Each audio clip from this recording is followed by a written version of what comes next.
Welcome to the Kwibuka podcast, written by Dr. Jean Damascène Bizimana, minister at Minubumwe, and recorded by Josue Ishema.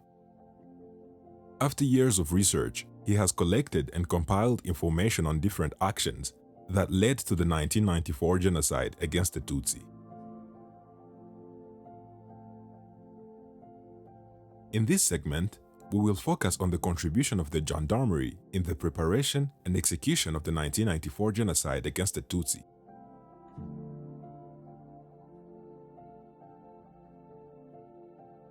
The Rwandan Gendarmerie was mandated to ensure public security and conduct preliminary police investigations to identify troublemakers and refer them to the prosecutor for legal proceedings. Instead of upholding this mandate, the Rwandan Gendarmerie was involved in establishing a repressive system that targeted Tutsi solely for their ethnicity, lending support to the pogroms instigated by extremist politicians. Let's begin with October 1990. Among the individuals that the Gendarmerie falsely accused and arrested for alleged RPF complicity, none had a pre-existing detention file before being placed in prison or crammed into football stadiums, which were turned into detention centers. For some detainees, these files were fabricated months later by intelligence agents, then forced upon prosecutors, gendarmes, and police inspectors for their signatures. Notably, the Police Inspection Service was under the Gendarmerie, notorious for its practice of torture to obtain confessions. Major Laurent Munyakazi led the criminology unit where this atrocity occurred. French officers also worked at this unit under the command of Lieutenant Colonel Michel Lobardet. The tragic plight of Tutsis arrested and falsely imprisoned at that time under the guise of being RPF collaborators is extensive. When reading the files written by Rwandan Gendarmerie against these individuals, it is evident that they are all accused of collaboration with the enemy without any concrete material evidence of complicity. Such was the case of 13 employees of the Sieva printing press owned by Evariste Sisi. The intelligence first arrested Philippe Nheramihigo, head of personnel, accusing him of holding pro-RPF meetings in his office. They then arrested 4 other employees, namely Théophile Kamanzi, who led the printing service, Faustin Ntaganda, who led the commercial service, Celestin Rutaisire, who led the laboratory, and Oswald Munyaneza, who was an agent in the commercial service. All these people were considered RPF accomplices simply because they worked as Tutsi agents at the Sieva printing press or because they were friends with Evariste Sisi. These accusations were mentioned in their arrest files, compiled by intelligence service. The intelligence service also arrested Tutsi women who worked at the Sieva printing press, falsely accusing them of printing identity cards sent to the Inkotanyi. Those women include Lassie Uwimana, Jean Nyirazesa, Marcel Mukamazimhaka, Ernestine Mukamuligo, Dative Mukasekuru, and Eugenie Mukanyundo. These women were beaten to the extent that Mukamazimhaka died in April 1991. Mukamuligo was detained with her less than 1-year-old infant.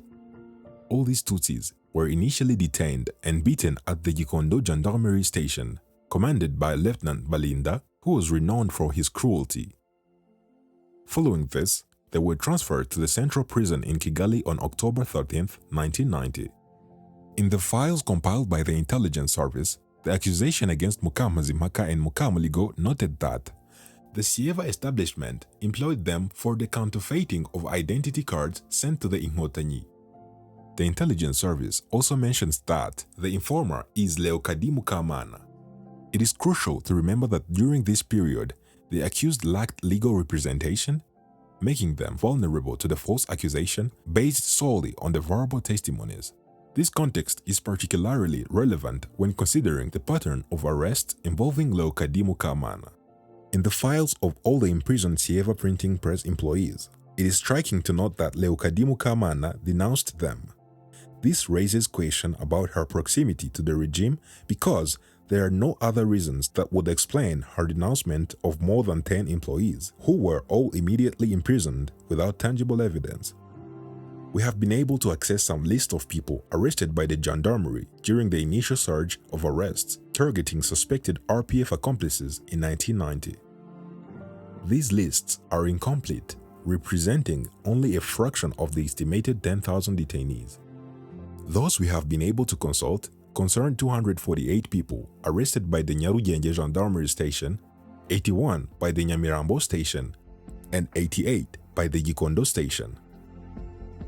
The charges listed prove that these people were wrongfully arrested without any legitimate grounds and were detained solely based on being Tutsi suspected of being RPF accomplices due to this affiliation. The following gendarmes prepared the Nyarugenge Brigade files: Lieutenant Colonel Jean Damascène, Major Munyakazi Laurent, Captain Hakizimana, Commander Nzabonimpa, Commander Mpatswenumugabo, Lieutenant Habyarimana, Lieutenant Nkurikiye, Second Lieutenant Bizumuremyi, Bizimungu, Lusigi and Bikweno, Chief Warrant Officer Bukera, Sergeant Major Nzamuye Semahore, Kageme, Sengimana and Dikubwimana, Sergeants Bizimana, Bigirimana and Rukamata. Commander Nzabonimpa, Major Munyakazi and Sergeant Hitimana prepared the files of those detained at the Nyamirambo Station. Some files mention that they were arrested by military personnel. For the Gikondo Brigade, the gendarmes were as follows: Lieutenant Colonel Ngayinteranya, Major Munyakazi, Major Gwarakabije, Commander Nzabonimpa, Captain Hakizimana, Captain Habimana, Captain Munyawera, Lieutenants Nkurikiye, Barinda, Ntirugiribambe, and Daisaba. According to the information in their files, most of those arrested were labeled as the accomplices of the RPF simply because they were Tutsi or did not have their identity cards or residence permits at the time of their arrest. Some individuals were also considered RPF accomplices based on denunciations from the population. Among all those arrested, only 3 were accused of specific charges. The first was Emmanuel Masengesho, who worked at Kigali Bank. He was accused in collusion with his sister, Violette Murorunkwere, who worked at Orinfort, of collecting money for the RPF. Their file mentioned that this money was deposited into Masengesho's account and RPF members withdrew it from a bank in Bujumbura. The second person was Hamisi Bazoza, a driver at Onatracom.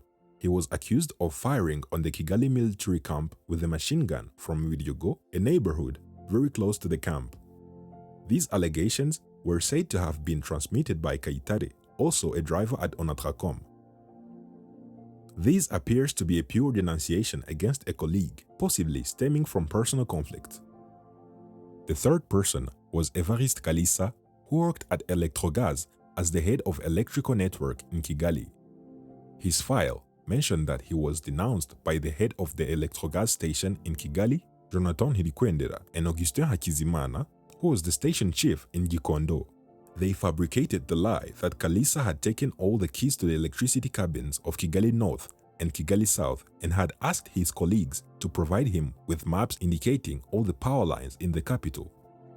When they refused to provide this information, he allegedly became angry. His detractors claimed he aimed to cut off the power that illuminated the Kigali military camp. He was arrested based on this fabricated accusation unsupported by any material evidence. Between 1990 and 1994, the Rwandan Gendarmerie also allowed cases of violence against civilians, particularly Tutsis, to occur with impunity. On February 9, 1993, Le Flambeau, a newspaper associated with the Rwandan government's opposition, published issue number 4 containing photos showing French soldiers fighting alongside the Rwandan army against the Rwandan Patriotic Army of the RPF Inkotanyi. During the day, a French gendarme, Major Corriere, stationed with the Judicial Police Service of the Rwandan Gendarmerie, went to the editorial office of this newspaper to violently harass the journalist, ordering them to reveal the identity of the informant who provided the photos of the French soldiers taken in the field of military operations. The newspaper's editor-in-chief, Rangira Adrien, immediately called for help from the group of neutral military observers, JOMN, of the Organization of African Unity, OAU, which intervened and asked Major Corriere to allow the journalists to do their work independently without any hindrance. However, the French gendarme did not stop there. He went to the Photolab photographic laboratory and accused 2 Tutsi employees, Rudasingwa Joseph and Yukusenge Anne-Marie, of providing the photos. These employees were taken to the gendarmerie office known as criminology to be beaten and tortured, released only through the intervention of the International Committee of the Red Cross, ICRS, which their families had alerted. It should be noted that France had deployed a contingent of French gendarmes commanded by the Colonel Michel Robardet to Rwanda. These were tasked with using information technology to compile a list of presumed accomplices of the Inkotanyi, indicating their ethnicity. These lists were used in the systematic targeting and killing of Tutsis during 1994 genocide. On November 22, 1992, 43 residents of the Nyakabanda cell in Kigali, Kicukiro sector and Kanombe commune wrote a letter to the Prime Minister to alert him of the massacres committed by the supporters of the MRND and the SEDER in this cell. This letter described the persecution suffered by the Tutsis and Hutu from opposition parties for 2 months. It reported that since July 1992, many acts had been committed by a section of the Interahamwe calling itself Inyange za Remera. The letter also indicated that the authorities enabled the killers to act because even when they were arrested, the gendarmerie did not detain them for long. Here are some excerpts from the letter. In a few words, we would like to inform you, Excellency the Prime Minister, about the horrors that these Inyange have committed against the population of the Nyakabanda cell since July. On September 27, 1992, Interahamwe launched an attack against Nguga, Siriake Muniganhama, and Rukia Uraeneza. They vandalized their home because they were Tutsi, they declared. 9 tenants of houses belonging to Ngoboka were chased under the pretext that an RPF accomplice housed them. On September 28, 1992, Interahamwe Paul Zikanga, an instructor of the Inyange, was arrested with a grenade while in a bar where he had repeatedly claimed that the inhabitants of the Nyakabanda cell only understood the language of grenades. The gendarmes of the Remera Brigade arrested him, but a few days later he was released. They continued to disturb the security, no punishment anymore. On October 12, 1992, the Interahamwe commanded by Bernard Dusingizemungu ransacked the houses of Basilisa, Eliane Mukankusi, Ambroise, a customs agent, Bernard, nicknamed Mirenge, Boniface Uzabatunga, Claude, and Micheline. After this act of vandalism, they were chased from their homes. These Interahamwe told them that they were victims of the ethnic Tutsi and regional South affiliation. On November 4, 1992, the Interahamwe destroyed the houses of Nathalie Mukamurera, Solange Nyirabahima, Philomene Mukakimenyi, Donatille Mukamurera, and Maniraguha. They looted them, and these 5 people were chased from their homes. When the commander of these Inyange, Alois Ngirabatware, realized that he was hated by the population, even though he enjoyed impunity, he strategically lent Inyange to Thomas Kawonawache, journalist at L'Echo de Mille Collines, who was determined to provoke troubles and shed the blood of political opponents. Analysis of this situation closely reveals that Thomas Kawonawache planned to incite trouble in the Nyakabanda cell and spread it throughout the city. This sad reality was observed in an attack that these Inyange launched outside Nyakabanda, particularly in Gikondo, Gatenga, Kanombe, Remera, and elsewhere.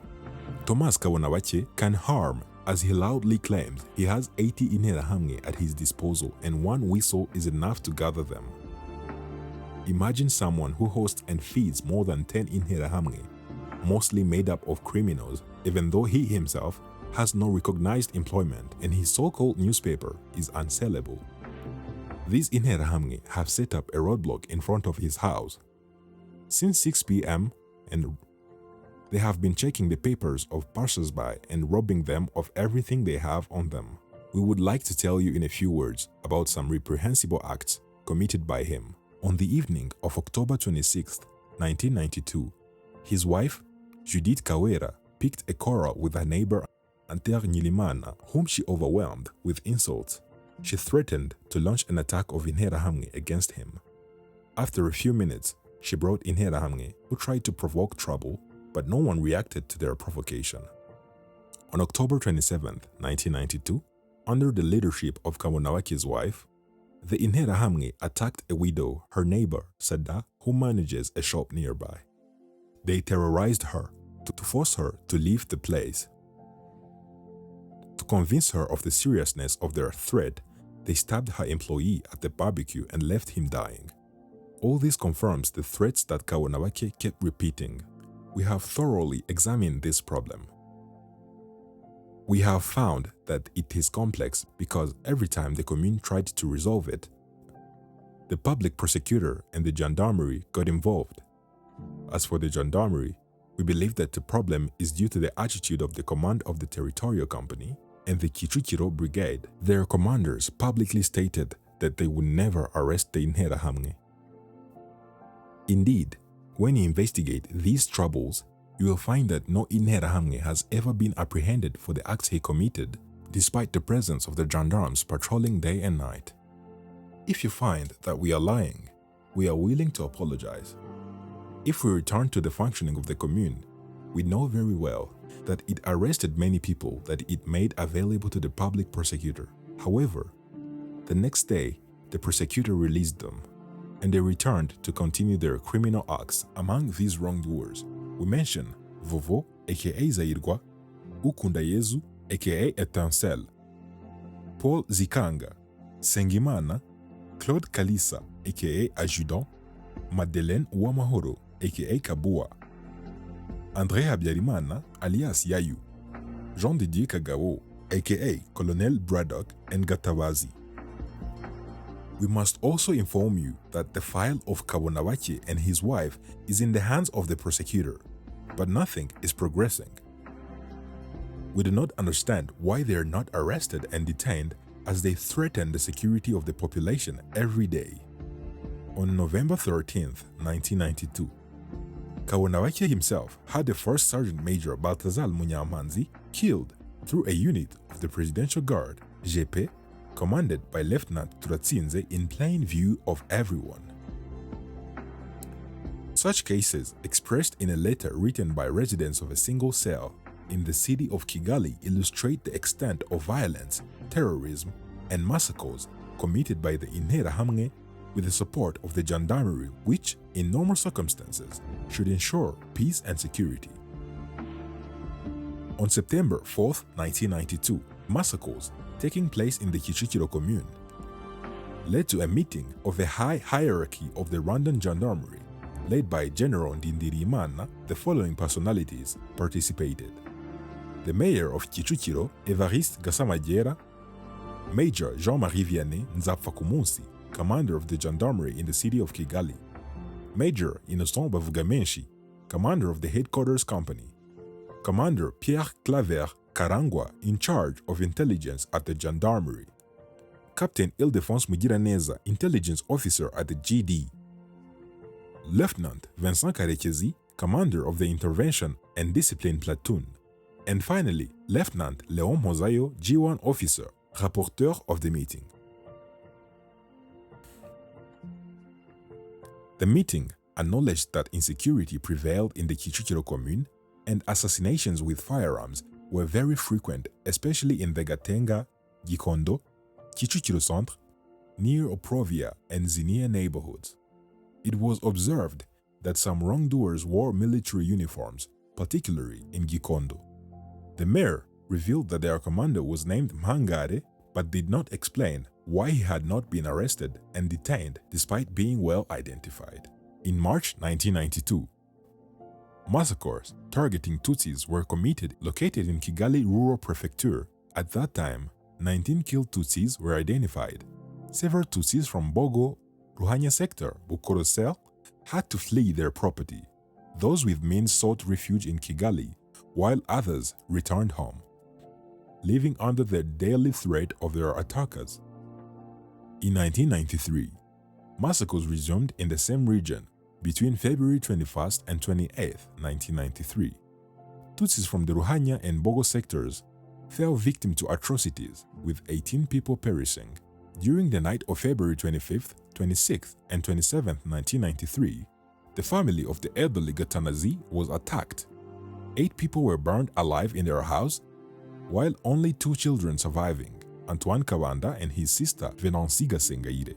The victims were Michel Gatanazi, an 80-year-old elderly man, Charlotte Kawanyana, Antoine Kabanda's wife, Agnès Gatanazi Kamurenzi, 74 years old, Tarsis Niringiyimana, Felix Niyibizi, 6 years old, Olive Nyirahene, Gatanazi's granddaughter, one of Kabanda's 4 children, Jacqueline Tuyizere, and Beata Uwingabire. After the massacre of the Gatanazi family, the mayor of the Mbogo commune, Vincent Kwizeyimana, was informed but never went to the massacre site to have the victims buried. Even the neighbors allowed the bodies to decompose in the open air. The sector councillor and the cell leader were equally unmoved by this barbarity. Alerted by human rights organizations and journalists who had gone to investigate the massacre, the bodies were buried by other Tutsis who had come from Shyorongi to seek refuge. Apart from the Gatanazi family in the Mbogo commune, other Tutsis were killed on the night of March 1st to 2nd, 1993. The victims were Jean Habimana's wife, Catherine Mukamana, their child, Muganajabo, 4 years old, their infant, Dayambaje, 9 months old, Nyirabandi, 62 years old, Uzayisenga, Habimana's daughter, born in 1958, Donata Musabyimana, Habimana's sister, Mushatsi, Habimana's son, was born in 1986. The only survivor of this family is Habimana's son, born in 1990. He had been severely burned and injured. After these massacres, 393 people from the Kigali prefecture wrote a letter to the President Habyarimana pleading with him to protect the threatened population. They also informed him that communal and military authorities had participated in these massacres and nothing had been done to restore security. The year 1992 was also dramatic for the Tutsis in the Kibuye prefecture, especially those in the Rwamatamu and Gihita communes. The troubles began on August 20th, 1992 and lasted for a week. The sectors that were particularly affected include Ngoma, Mpembe, Mara, and Marangara in Gihita, Nyagahinga, Mugozi, Rwabisindu, Butembo, and Gitsindwe in Rwamatamu. 500 houses were set on fire and more than 5,000 people sought refuge at the Mubuga parish in Kibingo and at the Rwamatamu communal office. The judicial authorities failed to prosecute the perpetrators as revealed in a confidential telegram dated August 24, 1992, sent to the Prime Minister by the Director General of Internal Intelligence, Dr. Augustin Iyamuremye. This telegram was intended to the Minister of Justice and denounced the dysfunction of the Kibuye's prosecutor's office, which did not prosecute those responsible for the atrocities in the Gihita commune in Kibuye. Dr. Iyamuremye indicated that a few people had been arrested and placed in provisional detention, but they had to be released as the prosecutor had not established their files within the deadlines stipulated by law. This finding testifies to the prosecutor's lack of willingness to hold troublemakers accountable. As also highlighted in a note dated February 11, 1991, and prepared by the head of the Kibuye Intelligence Service, Didas Dushimimana, the massacres of Tutsi in Kibuye in 1992 had been planned since 1991. In this note, Dushimimana reported that a security meeting took place on February 11, 1991, where residents of Gisenyi planned to attack the Tutsis in Kibuye, similar to what they had done in Gisenyi. He also mentioned that in this security meeting, the Kibuye prefect claimed that President Museveni intended to create a Hamito-Hima kingdom by annexing Kenya, Tanzania, Rwanda, and Burundi.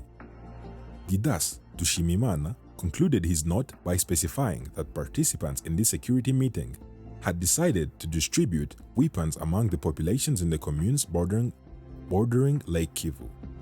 The Hutu in Gisenyi were even preparing to launch an expedition to Kibuye. They had declared that the Tutsi of Burundi are braver than the Hutu of Kibuye. In other words, the Hutu of Kibuye were considered traitors, otherwise they would have eliminated the Tutsi. The extent of the massacres committed against the Tutsi in Kibuye in 1992 was discussed by high-ranking officials of the National Gendarmerie during various meetings. The minutes of the meeting on August 29, 1992, held at the Gendarmerie headquarters included the following participants: Major Paul Guarakabije, J3, Gendarmerie Headquarters; Commander Pierre Claver Karangwa, G2; Captain François Nkurikiye, Interim, G1; Captain Jérôme Ngendahimana, G3, Officer; Captain Ildefonse Mugiraneza, G2 Officer; Lieutenant Léon Mozayo, G1 Officer; Lieutenant Espérance Mukamusonera, Manager at the Gendarmerie; and finally Sub-Lieutenant Mathias Nsabimana, Head of the Secretariat Service at the Gendarmerie. The agenda of this meeting had a single item related to the security situations in Kibuye Prefecture. It was acknowledged during this meeting that large-scale massacres had been committed in the Gishita and Guamatamu communes, and tensions prevailed within the populations of the Yisovu and Gitesi communes. The meeting also recalled that on August 27, 1992, the Prime Minister and two Army and Gendarmerie Chiefs of Staff had visited the Gishita and Guamatamu communes. Observing the mass exodus of residents, they held a public meeting. At the meeting, they established an ad hoc commission to investigate the origin of these acts of violence and their perpetrators. Drawing upon their observations, the Chief of Staff of the Gendarmerie announced to the participants that these disturbances could have two leading causes. Following the amnesty decreed by the President of the Republic, several bandits were released and detainees collaborating with the RPF were scattered throughout the country. They interacted daily with the youth of political parties, especially that of the MDR. According to him, this group caused insecurity and was manipulated by the RPF. Tutsi assisted these individuals from the PL party in better infiltrating rural areas. They caused disruptions and fled in such a way that acts of self-defense committed by the Hutu were the only ones seen and condemned. These, according to Ndindirimana, aimed to thwart the peace agreements. The second cause, according to him, lay in the extremist elements of Hutu and Tutsi who exploited the situation for their agendas. Ndindirimana's words thus attribute the problems of insecurity and atrocities committed in the Gishita and Guamatamu communes to innocents, namely Tutsi and Hutu, who did not support the massacre plan.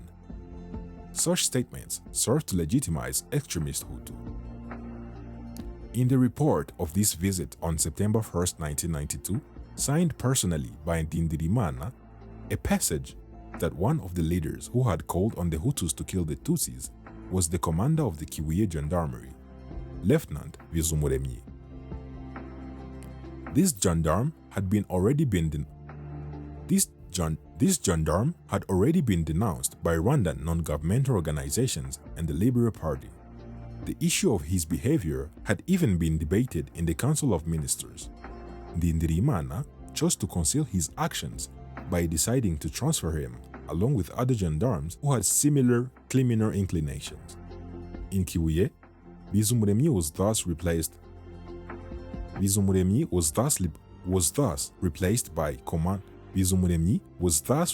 by Commander Haguma. He was brought back to Kigali and then transferred to collaborate with Lieutenant Colonel Anatole Tsengiyumva. The report, dated September 1, 1992, conducted by the Gendarmerie on the damages caused by these disturbances, also indicates that 8 houses were set on fire in Guamatamu on August 28, 1992, and that 500 Tutsi families had sought refuge at the Mubuga parish in the Gishita commune.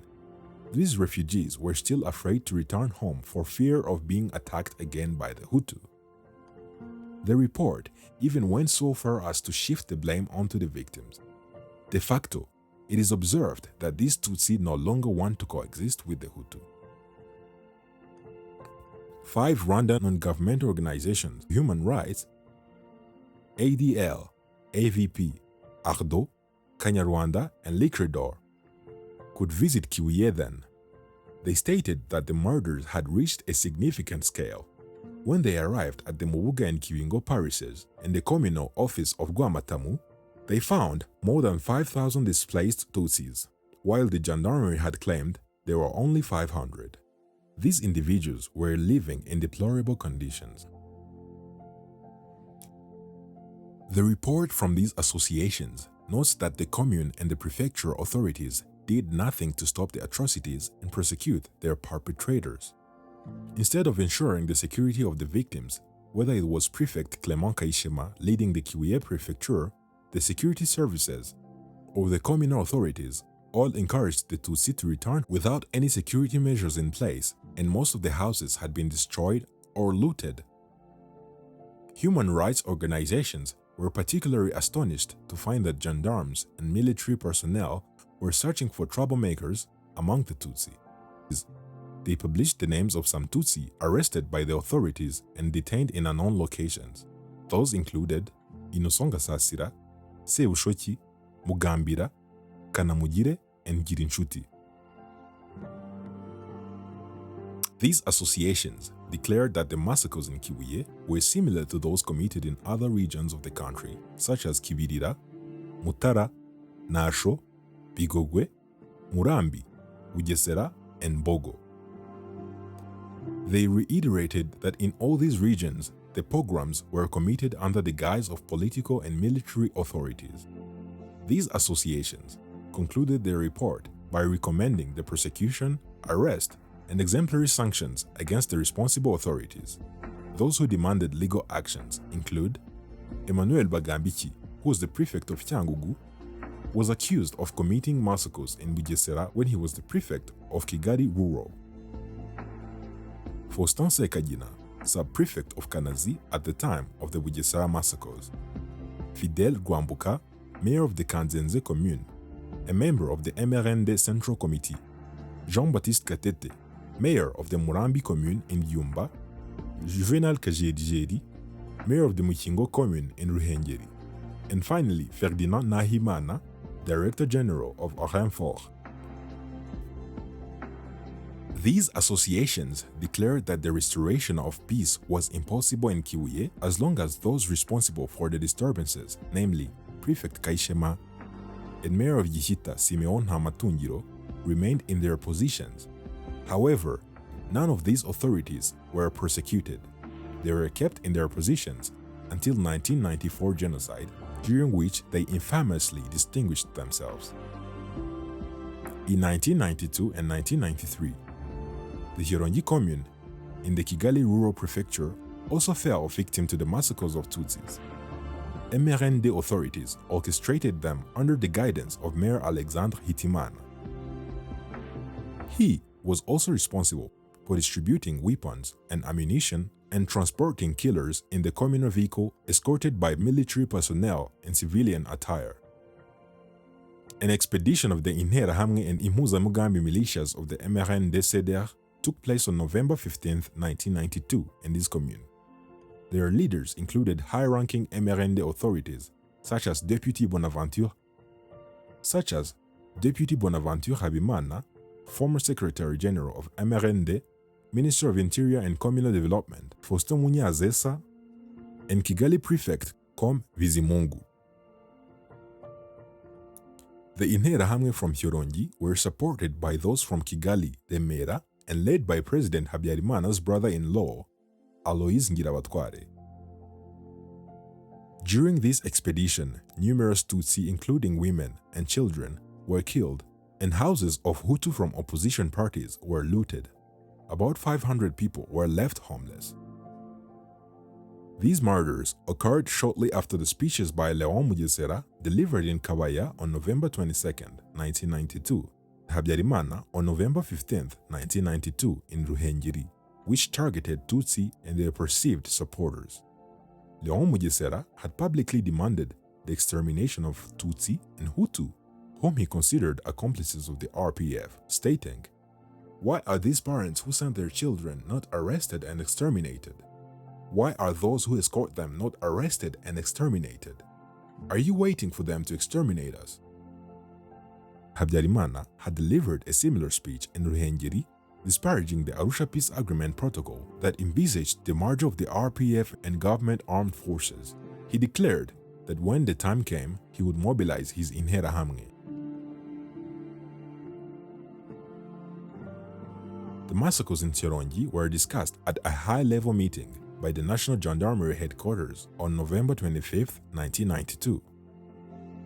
The meeting was chaired by Colonel Augustin Dindirimana and included the following 14 gendarme officers: Major Paul Gwarakabije, G3 National Gendarmerie Headquarters; Major François Muhirwa, CRCD Chief; Major Jean-Marie Vianney Nzapfakumunsi, Commander of the Kigali Group; Commander Pierre Claver Karangwa, G2 National Gendarmerie Headquarters; Captain Leandre Ndererimana, Commander of the Nyarugenge Land Company; Lieutenant Wunani, Commander of the Kichukiro Land Company; Lieutenant Jean Didier Mugabo, Commander of the Kachiru Land Company; Second Lieutenant Matthias Nsabimana, Chief Warrant Officer of the National Gendarmerie Headquarters, who was also a reporter; Officer Candidate Vuningoma, Nyamirambo Land Company; Chief Warrant Officer Mugiraneza, Commander of the Nyarugenge Brigade; Chief Warrant Officer Wenceslas Tsanzawaganwa, Commander of the Kichukiro Brigade; Private Sekabera, Commander of the Remera Brigade; Private Rudahunga, Commander of the Gikondo Brigade; and finally, Private Sebazungu, Commander of the Nyamirambo Brigade.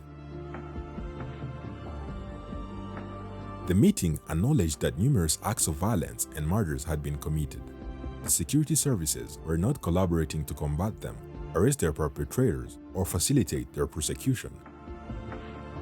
The meeting minutes reported that the Kigali Prosecutor's Office was releasing individuals who had been arrested for committing murders or participating in massacres. It provided the names of two feared Interahamwe: Joseph Sekibi, leader of the Interahamwe in the Chirongi commune, and Katumba, who commanded the Impuzamugambi of the Seder in the city of Kigali. The report noted that these individuals were committing murders but released on arrest.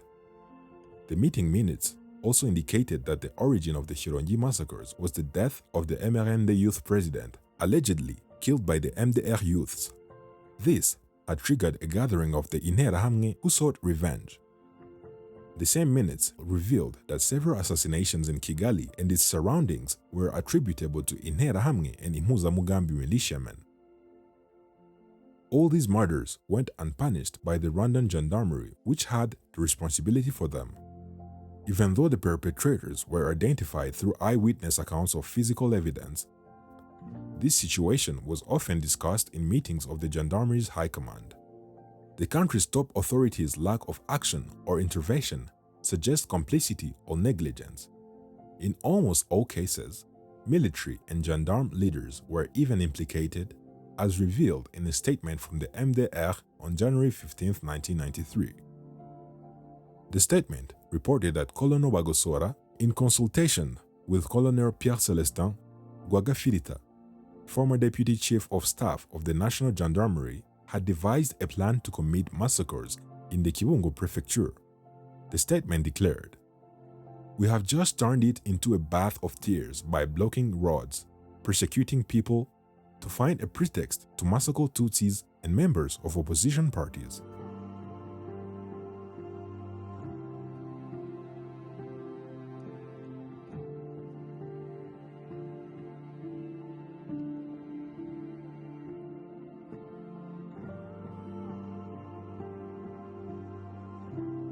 Check out the rest of our podcast and share them with others